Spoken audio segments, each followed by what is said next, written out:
So income from house property हम लोग start कर चुके थे लास्ट क्लास तक, है ना। तो इनकम फ्रॉम हाउस प्रॉपर्टी तुम लोग को याद है ना, किसी भी इंडिविजुअल के, एक बार रिवाइज करा दे रहा हूँ, सुन लो ढंग से। किसी भी इंडिविजुअल के 5 हेड्स होते हैं। सबसे पहला हेड होता है इनकम फ्रॉम सैलरी, वो सैलरी से कमाता है। दूसरा वो हाउस प्रॉपर्टी से कमाता है। तीसरा वो बिजनेस एंड प्रोफेशन से कमा सकता है। चौथा वो कैपिटल गेन से कमा सकता है। पांचवा इनकम फ्रॉम अदर सोर्सेज से कमा सकता है, ठीक है। तो हमने इनकम फ्रॉम हाउस प्रॉपर्टी जो दूसरा टॉपिक है, तो कल के क्लास में हमने क्या सिखाया था, किसी भी बंदे के पास अगर वो हाउस प्रॉपर्टी का मालिक है, अगर किसी बंदा हाउस प्रॉपर्टी का वो मालिक है और उसने उसको क्या कर रखा है, लेट आउट कर रखा है, किराए पर प्रॉपर्टी को दे रखा है, तो उसमें जो भी रेंट होगा उस पर उसको क्या देना पड़ेगा, जो भी इनकम मिलेगा उस पर उसको टैक्स देना पड़ता है। इसी को हम लोग कहते हैं इनकम फ्रॉम हाउस प्रॉपर्टी। चाहे वो इस प्रॉपर्टी को, पहली बात तो प्रॉपर्टी होना मस्ट है, चाहे वो प्रॉपर्टी को वो खुद के चाहे वो प्रॉपर्टी को वो दुकान के लिए किराए पर दे, कमर्शियल के लिए कमर्शियल पर्पज से किराए पर दे, या किसी को रहने के पर्पज से किराए पर दे। किराया तो किराया होता है, ठीक है। तो उस पर आपको क्या मिलेगा, जो इनकम होगा मकान मालिक को, उसी को बोलते हैं इनकम फ्रॉम हाउस प्रॉपर्टी। किराएदार के लिए नहीं होगा ना, ये मत समझना किराएदार टैक्स पटाता होगा। कौन टैक्स पे करता होगा, मकान मालिक, क्योंकि उसको इनकम हो रहा है ना। कल को आपने मान लीजिए एक बड़ा जमीन खरीद लिया, मेहनत करके कॉम्प्लेक्स बना दिए, 10 दुकानें बना दी, एक दुकान से 5-5 हज़ार किराया आ रहा है, कितना कमा लिए? हाँ 10 दुकान है, इतना टाइम लग रहा है कैलकुलेशन में। अच्छा, तो क्या होगा ये तुम्हारा इनकम फ्रॉम क्या होगा, हाउस प्रॉपर्टी। 50 हज़ार कमा रहे हो, चलो फिर से आपने 10 दुकान और बना दिया, ऊपर 20 दुकान लगा दी है और 1 लाख महीना कमा रहे हो, कुछ करने की जरूरत नहीं, बढ़िया घूम रहे हैं ना। तो देखो ये है इनकम फ्रॉम हाउस प्रॉपर्टी। इसी के लिए बोलते हैं मेहनत करो, पढ़ाई करो। इनकम टैक्स पढ़ने से आपको अंदर से ना मेहनत करने का एक अंदर से हम लोगों के अंदर एक जज्बा उत्पन्न होगा, जज्बा आएगा बिल्कुल कि भाई हम लोगों को कमाना है, कि ऐसे कमा के इन्वेस्ट करें। तो कई इनकम आप ऐसे देखेंगे जिसमें आपको काम करना पड़ेगा फिर कमाई आएगी, कई कमाई ऐसे देखेंगे जिसमें कुछ करना और नहीं पड़ेगा, खाली कमाई आते रहेगी। तो यही है तुम्हारा इनकम फ्रॉम हाउस प्रॉपर्टी, ठीक है। तो कल के क्लास में हमने देखा था कि इनकम फ्रॉम हाउस प्रॉपर्टी जब भी निकालते हैं तो सबसे पहले क्या निकलता है, ग्रॉस एनुअल वैल्यू। उसमें से गवर्नमेंट हमको कुछ खर्चों का डिडक्शन देता है। पहला कौन सा खर्चा होता है, म्यूनिसिपल टैक्स, बट वो किस बेसिस पे मिलेगा, पेड बेसिस पे। पेड करोगे तो डिडक्शन मिलेगा, पेड नहीं करोगे तो डिडक्शन नहीं मिलेगा। याद आया कि नहीं आया, ठीक है, ओके। अच्छा, अगर आप 2 साल का भी म्यूनिसिपल टैक्स दे रहे हो एक साथ, तो 2 साल का डिडक्शन आपको क्या हो जाएगा, एक साथ मिल जाएगा। और अगर नहीं दोगे तो नहीं मिलेगा, ठीक है। अच्छा, इसके अलावा और एक चीज का डिडक्शन मिल सकता है, वो है अनरियलाइज रेंट। अगर कोई रेंट आपको अनरियलाइज है, अभी तक वसूल नहीं हुआ है, ठीक है, तो क्या कर सकते हो, उसका छूट मिल जाता है, बशर्ते उसके लिए रूल सेक्शन 4 के 4 रूल्स को फुलफिल करना पड़ेगा। और क्वेश्चन में लिखा रहेगा, आप बोलोगे सर वो 4 रूल्स क्या होते हैं, उसमें ज्यादा जाने की जरूरत आपको नहीं है, वो क्वेश्चन में लिखे रहेगा ब्रैकेट में, जैसे under the terms of employment नहीं लिखे रहता था, वैसे इसमें लिखा रहेगा, ठीक है। अच्छा, तो इसको घटा दोगे 2 चीज को, तो क्या लिखा रहेगा, एनुअल वैल्यू, ठीक। अब गवर्नमेंट बोलता है दे दे टैक्स, तो आप बोलोगे नहीं सर मैंने पोताई कराया था, मैंने पानी बिल पटाया था, मैंने वाटर बिल पटाया था, मेरा टंकी किसी ने फोड़ दिया था, किराए का टंकी को फोड़ दिया गया था, किसी किराएदार रहता था एक जन, कोई वहाँ लोरमी से आया था, वो रहता था, वो फोड़ दिया टंकी को, ऐसा करके बोले। तो इस तरह से हमने क्या कर दिया, हमने टंकी को रिपेयर कराया है, तो गवर्नमेंट बोलेगा कि भैया ये सारी बातों को इग्नोर करो, कोई खर्चे का नाम मत लेना बोलेगा, सीधा 30% क्या दे देगा, स्टैंडर्ड डिडक्शन। यानी आपको कोई खर्चों को ध्यान देना ही नहीं है, जब कोई क्वेश्चन बनाओगे तो कोई खर्चों को ध्यान नहीं देना है, क्या 30% स्टैंडर्ड डिडक्शन दे देंगे, वो भी एनुअल वैल्यू का, ठीक है। उसके बाद जो आएगा वो तुम्हारा क्या कहलाएगा, उसमें टैक्स देना पड़ेगा।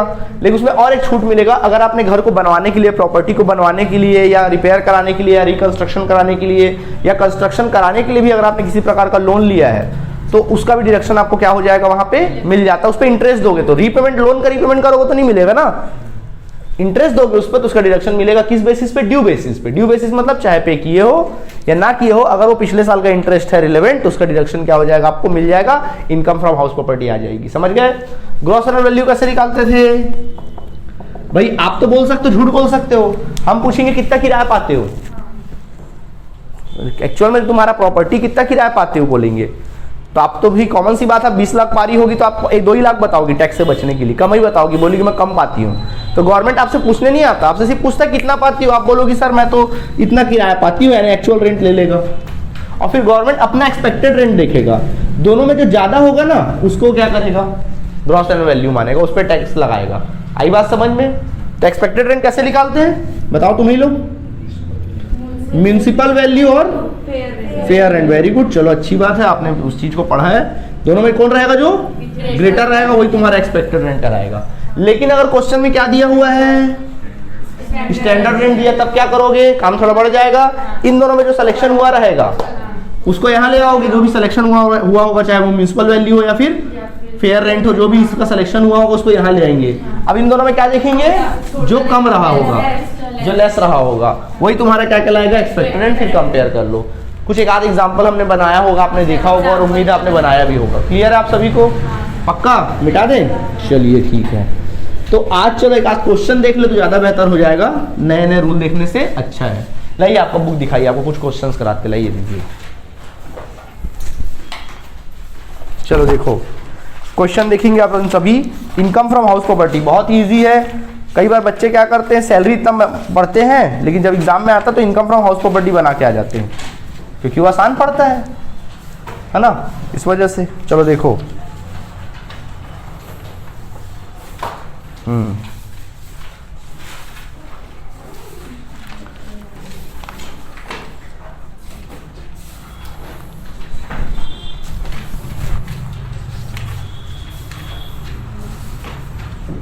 देखिएगा,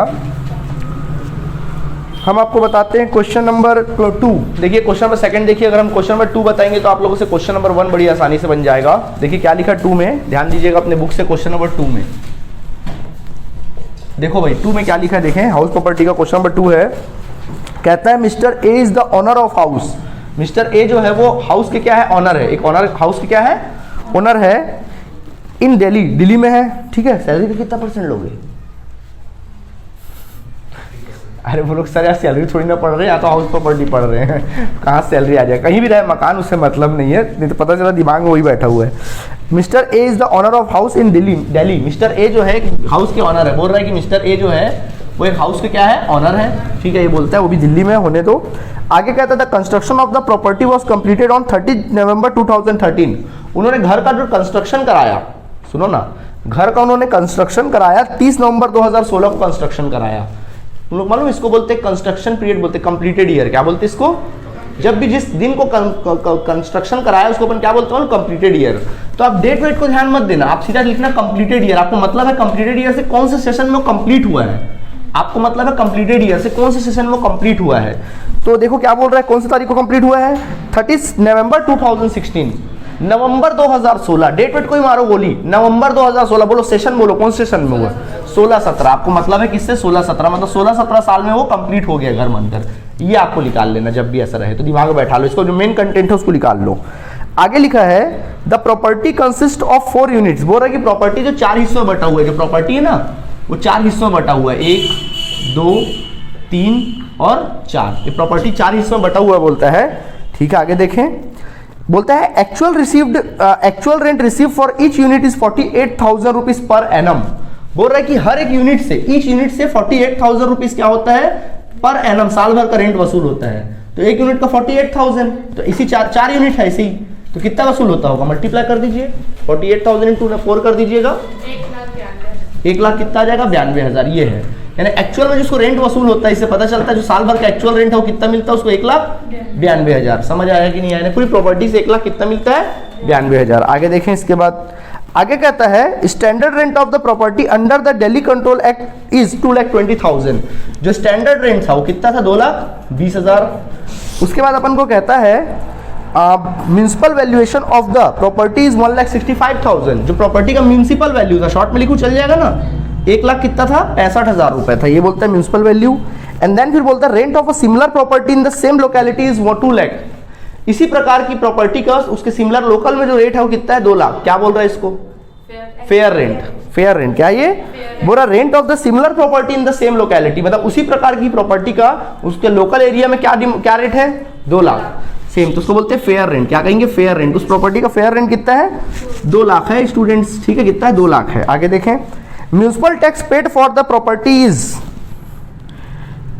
the whole house by mister A during the previous year 35,000। बोल रहा है कि म्यूनिसिपल टैक्स जो बना, म्यूनिसिपल टैक्स जो पेड हुआ है, और पेड कौन किया, ये भी ध्यान से देखना, और बोल रहा है कि मिस्टर ए ने पेड किया, तो ठीक है, पेड किया, कितना पेड किया बोल रहा है, 35,000 उसने साल भर का क्या किया, म्यूनिसिपल टैक्स पेड किया बोलता है।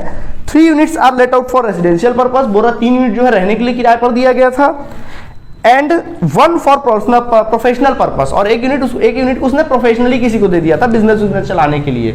मैंने बोला ना किसी भी पर्पस से दे, किराए पे तो दिया ना, ये ध्यान रखना, ठीक है। खुद तो नहीं रखा ना, ये ध्यान रखना, खुद रखा तो फिर किराया नहीं लगेगा ना, फिर उसमें उसको अलग डील करेंगे।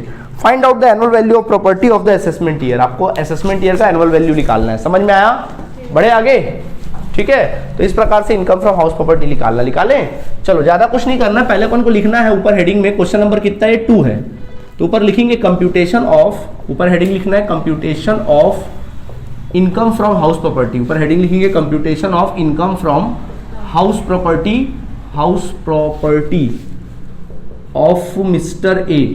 ऑफ मिस्टर ए, यहाँ पे लिखेंगे फॉर द असेसमेंट ईयर 2020 और कितना 21, ये लिख लेंगे अपन, ठीक है।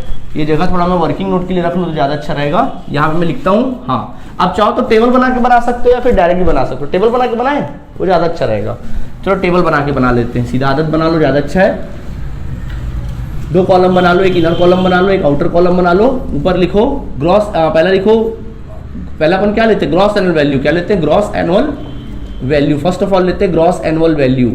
तो देखो ग्रॉस एनुअल वैल्यू अपन को अलग से डिटरमाइन करना पड़ेगा, तो अलग से वर्किंग नोट में करोगे, लिखोगे वर्किंग नोट में determination of gross annual value, determination of gross annual value. So जैसे कि आपको पता है अपन को निकालना है ग्रॉस एनुअल वैल्यू, तो ग्रॉस एनुअल वैल्यू का क्या कहानी भैया, विच एवर इज ग्रेटर, अपन लेते हैं विच एवर इज ग्रेटर।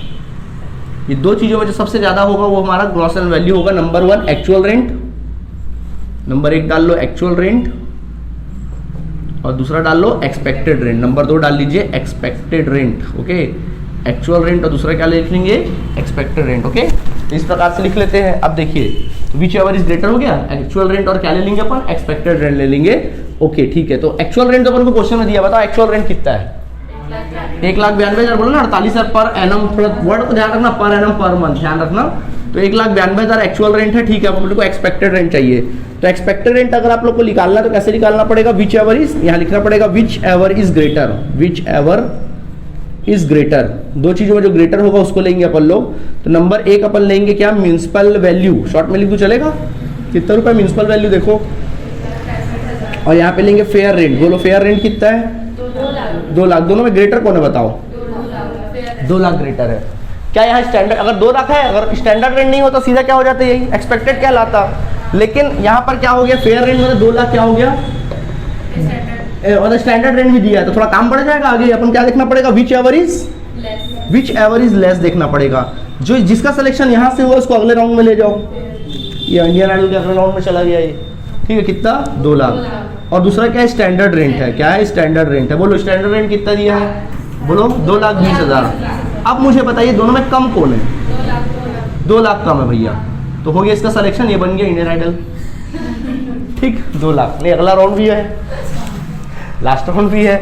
अब इन दोनों में सिलेक्शन होगा कि दोनों में ग्रेटर कौन है, बताओ, 2 लाख ग्रेटर है, तो क्या है दोनों में ग्रेटर, 2 लाख। तो ग्रॉस एनुअल वैल्यू यानी विनर साबित हुआ कितना, 2 लाख रुपए। नहीं आया समझ में आया। गवर्नमेंट को आप बेवकूफ बनाना की कोशिश कितना भी कर लो भैया, गवर्नमेंट बेवकूफ बनने वाली नहीं है। आप भले 1,92,000 अपना रेंट बता रहे थे, लेकिन गवर्नमेंट ने कैसे ना कैसे निकाल के 2 लाख रुपए एक्चुअल वहां का रेट निकाल लिया, रेंट 2 लाख रुपए है। समझ आया कि नहीं आया, दिमाग में बैठा रहेगा याद, ओके चलो इजी है ना। अच्छा आगे बढ़ते हैं। अब इसमें लेस करते हैं क्या, म्यूनिसिपल टैक्स, क्या लिखेंगे, म्यूनिसिपल टैक्स पेड। देखो म्यूनिसिपल टैक्स पेड करना बहुत जरूरी है, और पेड को भी किसको करना है, ओनर को पे करना है, और ओनर ही पे कर रहा है कितना, 35,000 पूरी प्रॉपर्टी का। तो पूरी प्रॉपर्टी का 35,000 पे कर रहा है, 35,000 पे कर दो। क्या यहाँ पे कहीं भी अनरियलाइज रेंट लिखा है, नहीं सर नहीं लिखा है, तो सीधा ये एनुअल वैल्यू आ जाएगा। This is your annual value, कितना है देखो, चलो घटाओ, 1,65,000। अब इसमें से लेस करते हैं अपन लोग क्या, डिडक्शंस। यहाँ लिखेंगे सेक्शन 24, सेक्शन 24 में डिडक्शन अपन लेस करेंगे, ठीक है। और सबसे पहला डिडक्शन होता है नंबर 1 स्टैंडर्ड डिडक्शन।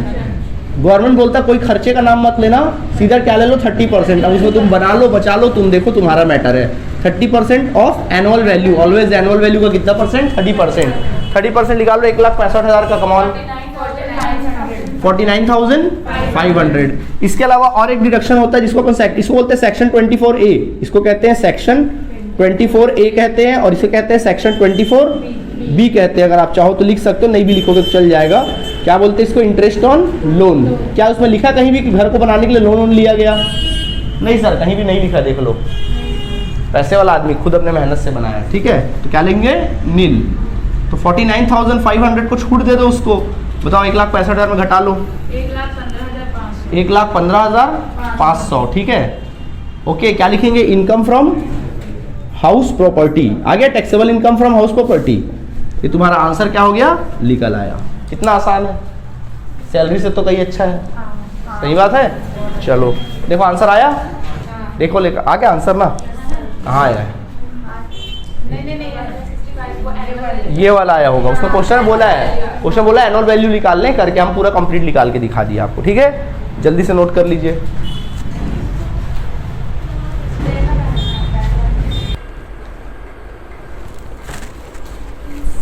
चलो तो हमने क्वेश्चन नंबर सेकंड बना लिया। क्वेश्चन नंबर सेकंड हो गया हम लोगों का। ओके, आपका काम है क्वेश्चन नंबर 1 को बनाना।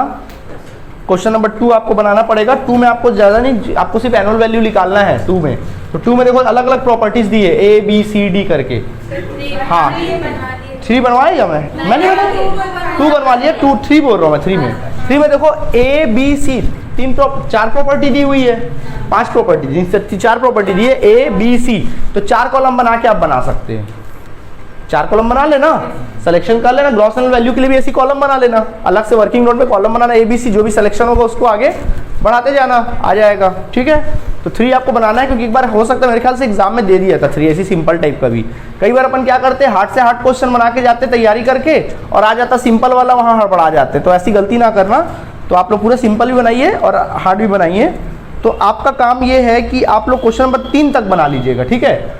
नेक्स्ट क्लास में मैं आप लोगों को नए रूल्स बताऊंगा कि मकान अगर खाली रहता है तो क्या करना है साल भर, या मकान कुछ समय खाली रहता है और कुछ समय किराए पर दिया होता है तो क्या होता है, अगर मकान को मालिक जो है वो सेल्फ यूज़ कर रहा है तो क्या होता है। तो सारी बातें हम क्या करेंगे नेक्स्ट क्लास में बताएंगे। आज के लिए तक काफ़ी, ठीक है। तो अपन लोग कल के क्लास में मिलेंगे। Thank you.